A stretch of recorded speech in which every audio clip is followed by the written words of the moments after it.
का नौकर नहीं था। दूसरी बात, मैंने नौकरी भी नहीं मांगी थी। मैं कांग्रेस की विचारधारा से जुड़ा हुआ हूँ। राजीव गांधी जी से लेकर आज तक मैं कांग्रेस की मूल विचारधारा के साथ रहा और कांग्रेस की जो मूल विचारधारा है वो सर्वधर्म समभाव है। कांग्रेस की मूल विचारधारा की आत्मा महात्मा गांधी है। महात्मा गांधी की हर सभा की शुरुआत होती थी रघुपति राघव राजा राम, पतित पावन सीताराम। राम राज्य का सपना सबसे पहले किसने देखा? महात्मा गांधी ने। तो जो सपना महात्मा गांधी ने देखा वो सपना नरेंद्र मोदी जी पूरा कर रहे हैं। तो यदि नरेंद्र मोदी भारत के प्रधानमंत्री हैं और वो इस देश के हित में कोई अच्छा फैसला कर रहे हैं तो उस फैसले का समर्थन होना चाहिए, उस फैसले की सराहना होनी चाहिए। लेकिन कांग्रेस पार्टी का नेतृत्व नरेंद्र मोदी से इतनी नफरत करने लगा है, इतनी नफरत करने लगा है कि वो मोदी से नफरत करते करते करते करते पूरे देश से नफरत करना शुरू कर दिया है। मोदी से इतनी नफरत करता है कि वो मोदी से नफरत करते करते सनातन को मिटाने पर तुल गया है। नरेंद्र मोदी से इतनी नफरत करता है कि जो नरेंद्र मोदी से मिले उससे नफरत करना शुरू कर देता है। बस इतना ही मेरा गुनाह है कि मैं नरेंद्र मोदी से मिला। तो आपका राम मंदिर जाना या प्राण प्रतिष्ठा में शामिल होना, क्या आपको ये वजह लगती है कि उन्होंने एंटी पार्टी एक्टिविटी का नाम दिया? और तो मुझे दूर दूर तक कोई बात नजर नहीं आती, ये उनसे पूछिए। राम मंदिर का न्योता ठुकराना और राम मंदिर के न्योते को अस्वीकार करके चिट्ठी जारी करना, उनसे पूछिए कि भगवान राम के मंदिर की प्राण प्रतिष्ठा में जाना इतना बड़ा गुनाह है क्या? श्री कल्की धाम का शिलान्यास समारोह करना, श्री कल्की धाम बनाने का संकल्प लेना, श्री कल्की धाम के शिलान्यास में भारत के प्रधानमंत्री को इनवाइट करना, उत्तर प्रदेश के मुख्यमंत्री योगी आदित्यनाथ को इनवाइट करना, केंद्रीय मंत्री स्मृति ईरानी जी को इनवाइट करना, क्या इतना बड़ा गुनाह है कि हमारी 40 साल की तमाम तपस्या को आप खत्म कर देंगे? मैं आपसे कहना चाहता हूं, महाभारत में षड्यंत्र रचा था शकुनी ने और अभिमन्यु का वध हुआ था। उसका परिणाम ये हुआ कि धृतराष्ट्र का वंश समाप्त हो गया। थोड़ी तकलीफ हुई है, लेकिन मैं आभार व्यक्त करना चाहता हूं कांग्रेस के उन नेताओं का जिन्होंने मेरा निष्कासन कराने में बड़ी महत्वपूर्ण भूमिका निभाई है। उनसे आग्रह करना चाहता हूं कि भगवान राम का वनवास 14 वर्ष का था, इस 6 साल के निष्कासन को बढ़ा के 14 वर्ष कर दिया जाए। पॉलिटिकली अभी भी आप आगे एक्टिव रहने का आपका इरादा है? भाजपा ज्वाइन है, कोई और पार्टी? अगर भाजपा नहीं, वैसे आपने बोल दिया है कि मोदी जी का समर्थन देंगे आप। अब मैं किसी पार्टी को ज्वाइन करने नहीं जा रहा हूं और राजनीति और सियासत संभावनाओं का खेल है। कल क्या होगा कहा नहीं जा सकता है, पर मुझे पूरा भरोसा है भगवान श्री राम पर और श्री कल्की धाम पर कि जो होगा अच्छा होगा। मगर एक बात ज़रूर कहना चाहूँगा कि मैं आज नरेंद्र मोदी जी के साथ खड़ा हूँ और जीवन की आखिरी सांस तक उनके साथ खड़ा रहूँगा। ये जो आपके ऊपर कार्रवाई की गई है, क्या ये एक वर्ग को साधने के लिए की गई है? अभी आपने सनातन का जिक्र किया था। वो सनातन को मिटाना चाहते हैं, वो इस देश को तोड़ना चाहते हैं, कभी जाति के नाम पर, कभी धर्म के नाम पर, कभी भाषा के नाम पर, कभी क्षेत्र के नाम पर। इस देश ने 1947 में एक विभाजन देखा है।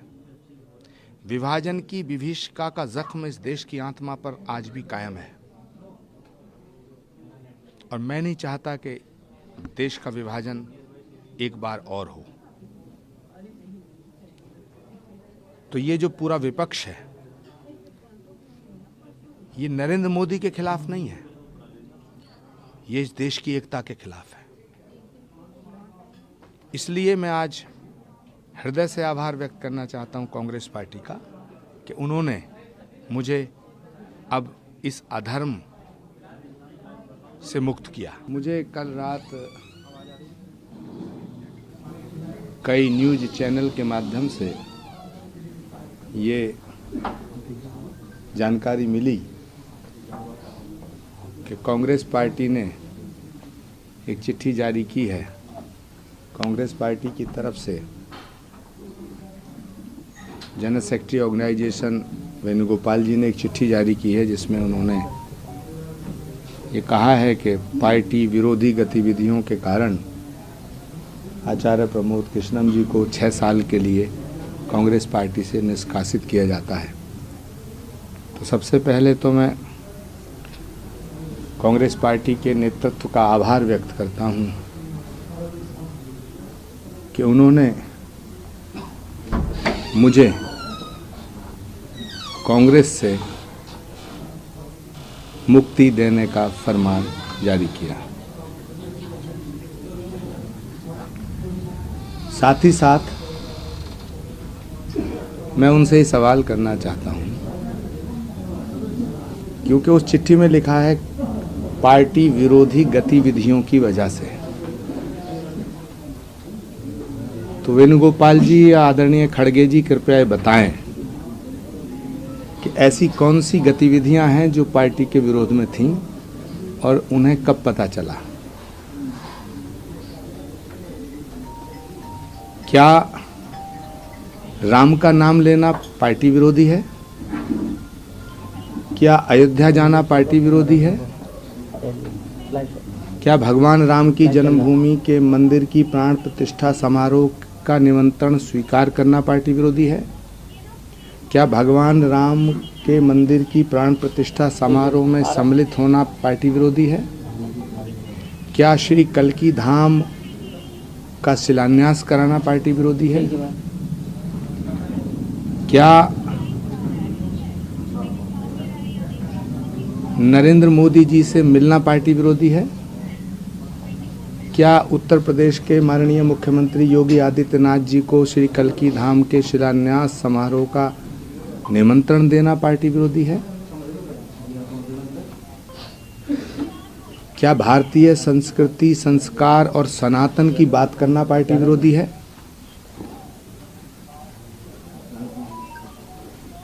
तो ये मेरे सवाल हैं जो कांग्रेस लीडरशिप से हैं, और कांग्रेस नेतृत्व को ये बताना चाहिए, देश की जनता के सामने स्पष्ट करना चाहिए कि कौन सी बात और कौन सा बयान पार्टी विरोधी है। ये मेरी मांग है। दूसरी मेरी अभिलाषा है, मेरी प्रबल इच्छा है, भगवान राम को 14 वर्ष का वनवास दिया गया था, तो एक राम भक्त को 6 साल के लिए क्यों निकाला जा रहा है? इसको 14 वर्ष कर दिया जाए।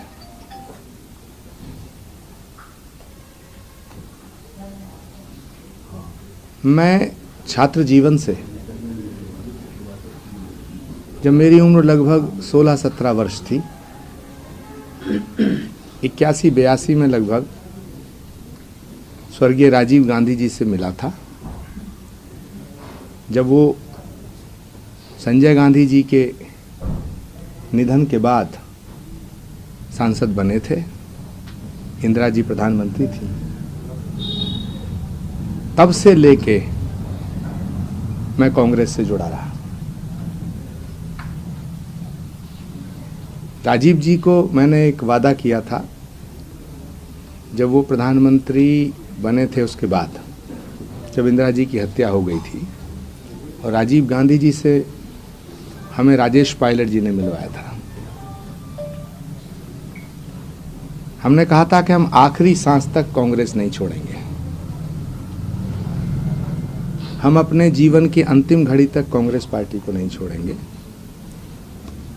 और इस वादे को हमने निभाया।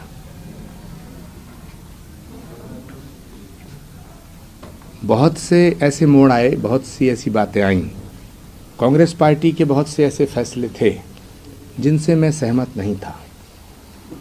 धारा 370 हटाने का फैसला जब भारत के प्रधानमंत्री आदरणीय नरेंद्र मोदी जी ने लिया तो ये देश हित में फैसला था। कांग्रेस को इसका विरोध नहीं करना चाहिए था। इसी तरह 3 तलाक को हटाने का फैसला, यह हमारी मुस्लिम बहनों के हक में था, इसका पार्टी को विरोध नहीं करना चाहिए था। तीसरा, जब डीएमके के नेताओं ने कहा कि हम सनातन को मिटा देंगे, सनातन डेंगू है, मलेरिया है, कुष्ठ है, इसका समर्थन कांग्रेस को नहीं करना चाहिए था। बहुत से ऐसे मुद्दे आए। एक और बड़ा मोड़ आया जब भारत की नई संसद का उद्घाटन भारत के प्रधानमंत्री जी ने किया। उसका विरोध कांग्रेस पार्टी ने जब किया, जब कांग्रेस पार्टी के नेताओं ने उसका विरोध किया तो मैंने इस बात का समर्थन नहीं किया और मैंने ये बात कही कि भारत की संसद का उद्घाटन अगर भारत का प्रधानमंत्री नहीं करेगा तो क्या पाकिस्तान का प्रधानमंत्री करेगा। इन सब बयानों के बाद, इन सब बातों के बाद पार्टी के अंदर मुझे अपमानित करने का कार्य किया जाने लगा। मैंने अपमान के बहुत घूंट पिए, लेकिन पार्टी नहीं छोड़ी। कई बार मैं अपने आप से सवाल करता था कि इतना अपमान सह करके मैं कांग्रेस में क्यों हूं। लेकिन मुझे राजीव गांधी जी को मैंने जो वचन दिया था वो आड़े आता था, इसलिए मैंने पार्टी छोड़ने का फैसला नहीं किया। दूसरा, मैंने सोचा कि जो शख्स अपनी दादी, अपनी माँ, अपने पिता के साथ सुख दुख में खड़े रहने वाले नेताओं की इज्जत नहीं करना जानता, जो नेता इंदिरा जी के साथ रहे, जो नेता राजीव गांधी जी के साथ रहे, जो नेता सोनिया जी के साथ रहे, गुलाम नबी आज़ाद से लेके कमलनाथ तक, भूपेंद्र हुड्डा जी से लेकर के दिग्विजय सिंह जी तक, आनंद शर्मा तक, ये वो लोग हैं जो इंदिरा जी के साथ भी रहे, राजीव गांधी जी के साथ भी रहे और सोनिया गांधी जी के साथ भी रहे। ये वो लोग हैं जिन्होंने राहुल गांधी जी को उंगली पकड़ के चलना सिखाया। भारत की संस्कृति है, भारत की सभ्यता है कि हम अपने बुजुर्गों का बड़ा सम्मान करते हैं, हम अपने पूर्वजों को बड़ी इज्जत देते हैं।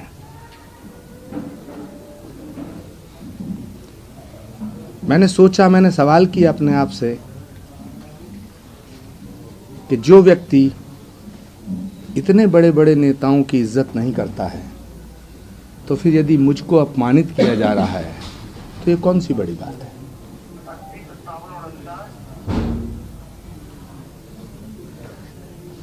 महाभारत में सारे महारथियों ने मिलकर षड्यंत्र के तहत एक निहत्थे अभिमन्यु का वध किया था।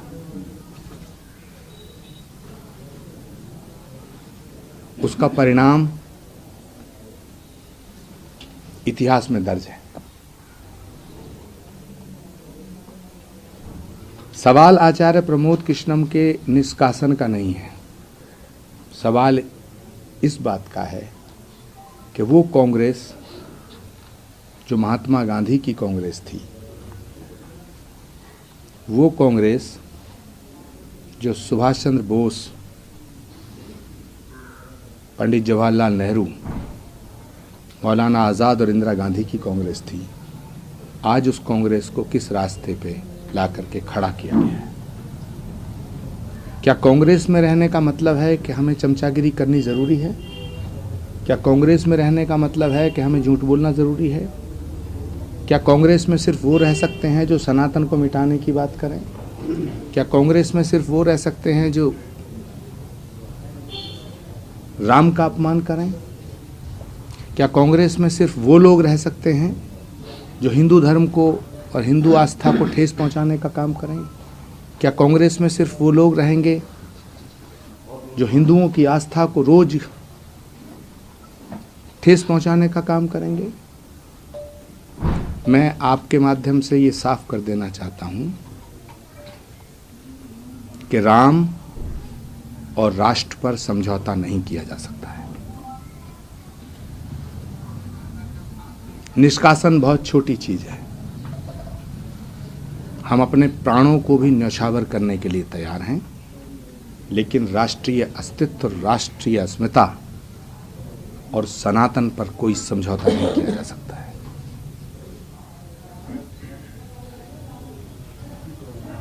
मैं आज मुक्त हुआ।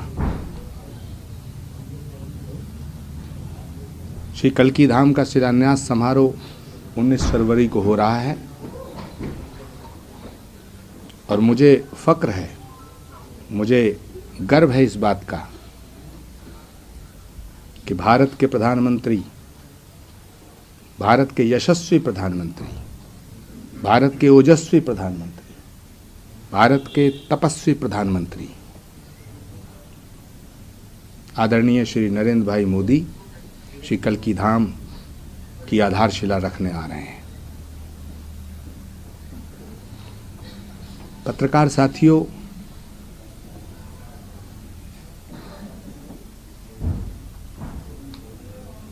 सवाल इस देश के भविष्य का है।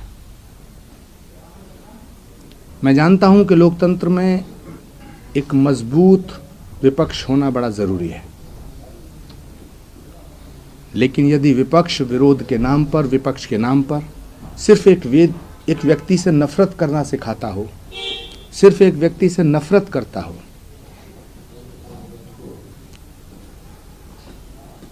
तो देश का लोकतंत्र खतरे में पड़ता है।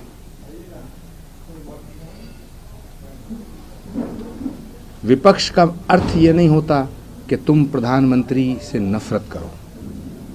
मौजूदा जो विपक्ष है, ये मुझे अफसोस के साथ कहना पड़ रहा है कि ये नरेंद्र मोदी से इतना नफरत करता है, इतना नफरत करता है कि नरेंद्र मोदी से नफरत करते करते करते करते ये भारत से नफरत करने लगा है।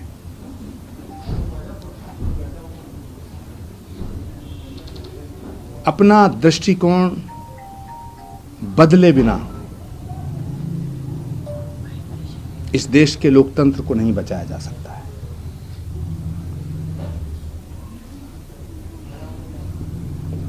मैं आज बड़े पवित्र भाव से, बड़ी पवित्र भावनाओं से ये कहते हुए बड़ा आनंदित हूं कि मैंने कांग्रेस को नहीं छोड़ा। स्वर्गीय राजीव गांधी जी को जो मैंने वचन छात्र जीवन में दिया था, मैंने उसको नहीं तोड़ा।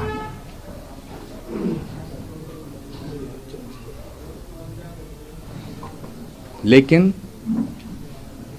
आज के बाद मैं अब और नई ऊर्जा के साथ राष्ट्र के निर्माण में, भारत को और मजबूती देने के लिए, भारत को और मजबूत बनाने के लिए, भारत को और शक्तिशाली बनाने के लिए, भारत को विश्व गुरु बनाने के लिए मैं इस देश के प्रधानमंत्री के साथ खड़ा रहूंगा। मुझे ये कहते हुए हर्ष हो रहा है कि इस देश को एक सुयोग्य, सुसंस्कृत, समर्थ नेतृत्व की आवश्यकता थी, जो नरेंद्र मोदी जी ने पूरी की है।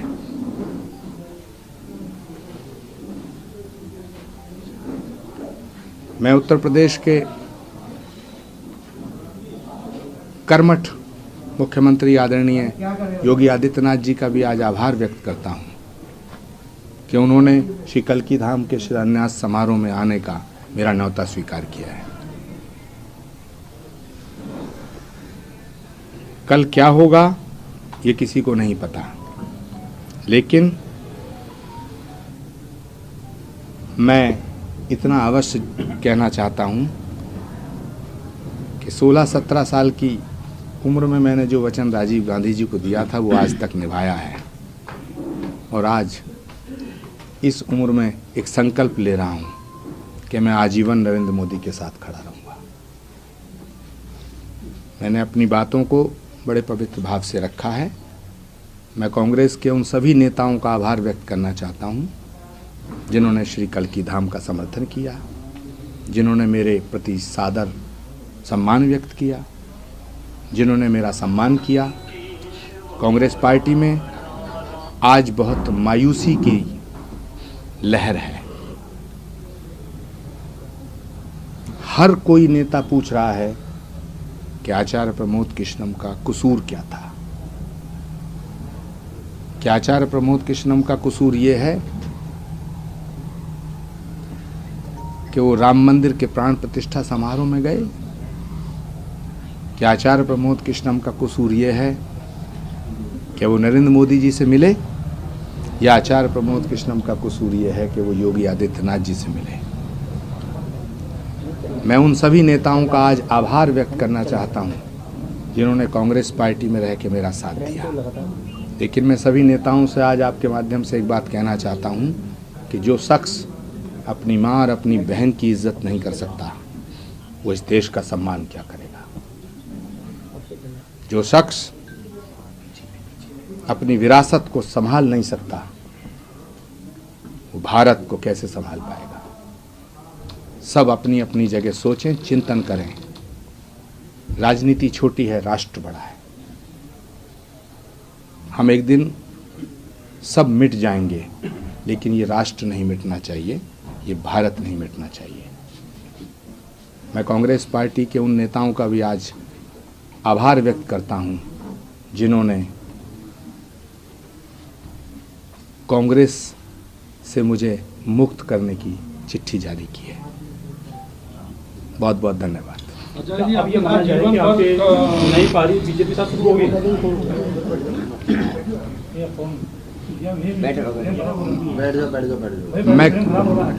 मैं कहाँ जाऊंगा ये मुझे भी नहीं पता। मुझे भगवान पे भरोसा है, वो जहां मुझे भेजेगा मैं वहां जाऊंगा। सर, आपने कहा कि आप प्रधानमंत्री के साथ बिल्कुल कंधे से कंधा मिलाकर खड़े हैं, देश की तरक्की के लिए खड़े हैं। माना जा सकता है कि जिस तरह से आपने राजीव गांधी जी को वचन दिया था, अब मोदी जी को दिया जा रहा है, तो ये साकार होगा पूरा? आप बीजेपी का? मैं नरेंद्र मोदी जी के साथ हूं और नरेंद्र मोदी देश के साथ है। सर, आप लंबे समय कांग्रेस में रहे हैं और सीनियर पद पे रहे हैं। अब इतना लंबा अरसा गुजरने के बाद बहुत सारे दोस्त भी हो गए। जैसे कांग्रेस पार्टी ने कल अपना फैसला सुनाया, उसके बाद क्या लगता है कि कांग्रेस में भगदड़ मचेगी? मचेगी क्यों, मच रही है। गुलाम नबी आज़ाद, कपिल सिब्बल, ज्योतिराज सिंधिया, सुष्मिता देव, अशोक तंवर, जितिन प्रसाद, आरपीएन सिंह, ये सब वो लोग हैं जिनकी रगों में कांग्रेस का खून बहता था। इनका लहू कांग्रेसी था। ये पैदाइशी कांग्रेसी लोग हैं। ये क्यों गए सब छोड़ के? ये सब इसलिए गए क्योंकि नेतृत्व अयोग्य, अक्षम जब होता है तो यही हालत होती है। आचार्य जी, आपने भी कहा था कि जो आदमी अपनी माँ बहन की इज्जत नहीं कर सकता हो, विरासत नहीं बचा सकता हो अपनी, तो आखिर वो इशारा किसकी तरफ है, कौन है वो? मुझे जो कहना था कह दिया, आपको जो समझना है समझिए। आपने कांग्रेस पार्टी को बहुत करीब से देखा और जाना समझा है, आखिरकार जो है राम मंदिर जाने से सोनिया, प्रियंका, राहुल क्यों बचते हैं? 19 तारीख तक मेरा ध्यान श्री कल्की धाम के शिलान्यास समारोह की सफलता पे है। 19 के बाद फिर एक प्रेस कॉन्फ्रेंस करूंगा, आपसे मिलूंगा तो इस देश की राजनीति में तूफान आएगा। सर कांग्रेस के कितने लोग ऐसे हैं जिनको न्योता दिया गया है 19 तारीख के लिए, क्या आएंगे? कांग्रेस पार्टी नहीं, सारी पार्टियों के नेताओं को न्योता गया है, न्योता जा रहा है। अभी मैं दीपेंद्र हुड्डा जी से मिला था, अभी सलमान खुर्शीद जी से मिला था, विवेक तनखा जी से खुद मिल करके न्योता दिया है। मैंने माननीय सोनिया गांधी जी को भी फ़ोन किया था कि मैं आपको आमंत्रित करने के लिए आना चाहता हूँ। आचार्य जी, सियासी हलकों में चर्चा है कि 19 फरवरी को आप बीजेपी में शामिल होने के बाद लोकसभा दावेदारी ठोकेंगे टिकट के लिए। लोकसभा लड़ना मेरे लिए छोटी बात है, मेरा ये कोई विषय नहीं है। राष्ट्र निर्माण मेरा विषय है। राष्ट्र और राम और राष्ट्र पर ना मैंने कभी समझौता किया है, ना मैं करूँगा। जिस पार्टी के लिए इतना लंबा समय आपने दिया, उस पार्टी के जो सीनियर नेता हैं वो कभी कल की उत्सव में नहीं आए। 17-18 साल से हम भी देख रहे हैं, सेकंड लेवल के सारे लोग, लेकिन गांधी परिवार से कभी कोई नहीं आया। लेकिन आपने पहली बार मुलाकात की प्रधानमंत्री से और उन्होंने पहली बार में आपका न्योता स्वीकार कर लिया, जबकि आप विरोधी दल के नेता थे, दूसरी पार्टी के नेता थे। तो इसमें कितना फ़र्क आपको महसूस हो रहा है? जिन्होंने राम के न्योते को ठुकरा दिया वो कल्की धाम के न्योते को क्या स्वीकार करेंगे? सर आप इशारे वजह क्या है? कांग्रेस की क्या मजबूरी? मंदिर तो जाते हैं वो, लेकिन कल्की धाम आने से परहेज है, अयोध्या जाने से परहेज है, क्या वजह? आप तो लंबे समय रहे हैं, उनकी कुछ नेचर आपको समझ में आई? उन्होंने सनातन को ख़त्म करने की कसम खाई है और हमें ये जिद है कि ये झंडा दुनिया में लहराएंगे। क्या कांग्रेस को डर है क्या उनका अल्पसंख्यक जो वोट बैंक है वो खिसक जाएगा मंदिर जाने से? अल्पसंख्यक हमारे भाई हैं। नहीं, कांग्रेस इस वजह से नहीं जाना चाहती। कांग्रेस क्या चाहती है और कांग्रेस क्या नहीं चाहती है, जो कांग्रेस का वर्तमान स्वरूप है, कांग्रेस की जो वर्तमान हालत है, उसके लिए मैं जिम्मेदार नहीं हूँ। उसके लिए वो जिम्मेदार हैं जो पिछले 15 सालों से कांग्रेस के फैसले कर रहे हैं। ये सवाल उनसे पूछिएगा कि कांग्रेस की बर्बादी का कारण कौन है। ये सवाल पूछिएगा उनसे कि कांग्रेस की बर्बादी का कारण कौन है।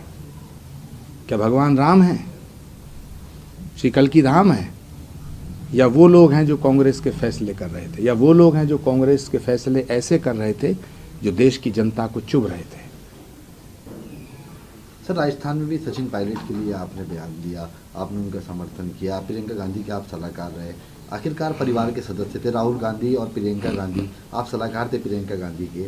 जो सलाह आपने दी हुई कि राहुल गांधी ने मानी नहीं मानी, आप इशारों में सारी बात कह देते हैं। सचिन पायलट जी का बहुत अपमान हुआ है, लेकिन भगवान शिव की तरह वो जहर पिए जा रहे हैं। उसी तरह प्रियंका गांधी जी की बड़ी तौहीन हो रही है। जब ऑल इंडिया कांग्रेस कमेटी के पदाधिकारियों की लिस्ट जारी हुई तो देश की आज़ादी के बाद आज तक किसी भी पदाधिकारी के सामने ये नहीं लिखा गया जो प्रियंका गांधी जी के सामने लिखा गया। आप पूछिएगा प्रियंका जी से कि क्या वो इस फैसले से खुश हैं।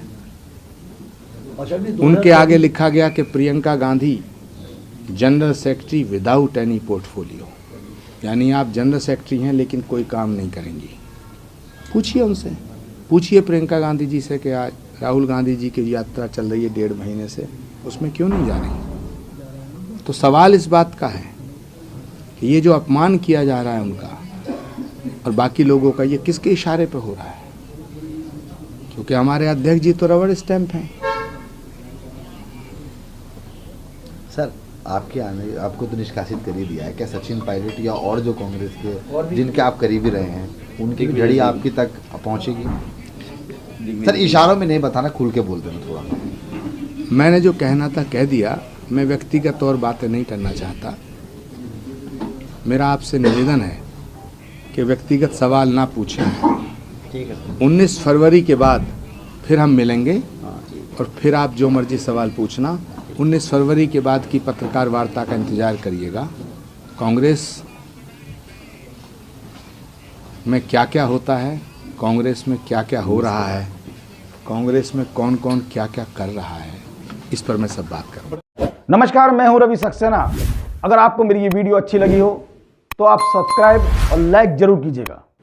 और हाँ, हमें सब्सक्राइब और फॉलो करना ना भूलें ताकि आपसे कोई नए अपडेट छूट ना पाए। जी हाँ, आप ध्यान रखें, हमारे साथ जुड़े रहिएगा रुहेलखंड समाचार पर और ये बेल आइकन को जरूर दबाते रखिए।